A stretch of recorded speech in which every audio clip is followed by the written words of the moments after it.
मिजोरम की राजधानी आइजोल की सबसे ऐतिहासिक और पुरानी इमारत के पास हम खड़े हैं। ये क्वार्टर गार्ड बिल्डिंग है जो 1896 में बनाई गई थी और यहाँ इस बिल्डिंग को इस वक्त आप देख सकते हैं जो पूरी तरह से हेरिटेज लुक लिए हुए है। और असम राइफल्स के पास है। बातचीत करने के लिए हमारे साथ मेजर सरोज कुमार मौजूद हैं। मेजर सरोज, किस तरह से ऐतिहासिक बिल्डिंग है, क्या इसकी खूबियाँ हैं, क्या बताना चाहेंगे? ये बिल्डिंग सन 1896 में लेफ्टिनेंट कर्नल GH लॉक द्वारा डिज़ाइन और कंस्ट्रक्ट की गई थी।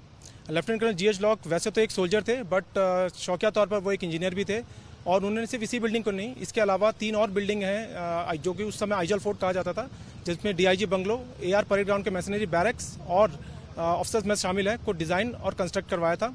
ये बिल्डिंग सन 1894 बननी शुरू हुई थी और 1896 में ये बनकर खत्म हुई। बिल्डिंग के मुख्य गेट पे मैं देख रहा हूँ 2 तोप मौजूद हैं। ये किस बात की निशानी है? क्योंकि ठीक सामने मैं देख रहा हूँ गांधी जी की प्रतिमा भी दिखाई दे रही है जो कि बेहद आधुनिक है, लेकिन गांधी जी शांति के पुजारी थे और जाहिर तौर पे अंग्रेजों के ज़माने की बनी ये बिल्डिंग अपने तोप के जरिए बता रही है कि हिंसा किस लिए उनका सबसे बड़ा हथियार था। जी, बेसिकली ये जो 2 कैनन्स हैं, जो तोपें हैं, ये 18वीं शताब्दी की तोपें हैं जो कि ड्यूक ऑफ वेलिंगटन ने जब नेपोलियन बोनापार्ट को बैटल ऑफ वाटरलू में 1815 में हराया था, उस समय ये 2 कैनन्स भी उनकी उस ट्रूप का हिस्सा थी।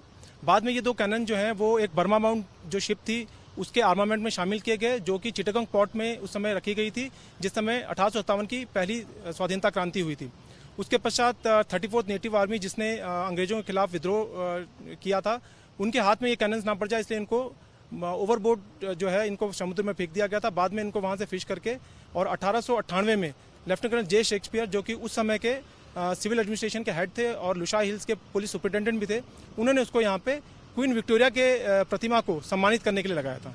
अब हम जरा इस कैनन के इतिहास से इस बिल्डिंग के इतिहास की तरफ चलते हैं और हम अपने वीडियो जर्नलिस्ट को कहेंगे कि कैनन की तरफ से अब मूव कर हमारे साथ जरा बिल्डिंग की तरफ आएं और यहाँ हम मेजर सरोज से समझने की कोशिश करेंगे कि इस बिल्डिंग की जो और ऐतिहासिक चीज़ें हैं वो क्या क्या हो सकती हैं। यहाँ पर एक हम देख रहे हैं कि बेल भी लगा हुआ है ऑलरेडी।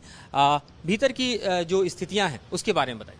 ये जो बिल्डिंग का जो बेसिक ढांचा है, जो प्रतिरूप है, जो कंस्ट्रक्शन का जो डिज़ाइन है, वो अभी भी वही है जो लेफ्टिनेंट कर्नल GH लॉक जी ने बनाया था। हालांकि समय समय पर इसमें कुछ ना कुछ हम लोगों ने कंस्ट्रक्शन वर्क जारी रखा ताकि इसका हेरिटेज वैल्यू जो है कंटिन्यू रहे। ये जो सामने आप फोटो देख पा रहे हैं, ये 1896 में जब ये बिल्डिंग बनकर तैयार हुई थी उस समय की फोटो है और ये जो सामने का हिस्सा जो आप देख रहे हैं, ये वही हिस्सा है जिसमें इस समय जो 2 कैनन्स हैं उनको प्लेस किया गया है। मैं आपको एक और फोटो दिखाना चाहूँगा जिस समय ये बिल्डिंग बन रही थी, अपने बनने के लास्ट स्टेज में थी। ये फोटोग्राफ वो है जो बिल्डिंग के बनने का फैग एंड था, लास्ट एंड था, जब ये बिल्डिंग कंस्ट्रक्ट होने वाली थी। 1896 का शुरुआती दौर और 1896 खत्म होने तक ये बिल्डिंग पूरी तरह से बनकर तैयार हो गई थी। अब हम जरा भीतर की तरफ आते हैं। ये रोल ऑफ ऑनर, हालांकि 2 ही नाम इस पे लिखे हुए हैं, ये क्या बतलाते हैं? बेसिकली जिन्होंने हमारे बटालियन के लिए सम्मान अर्जित किया है, ये उनके नाम हैं।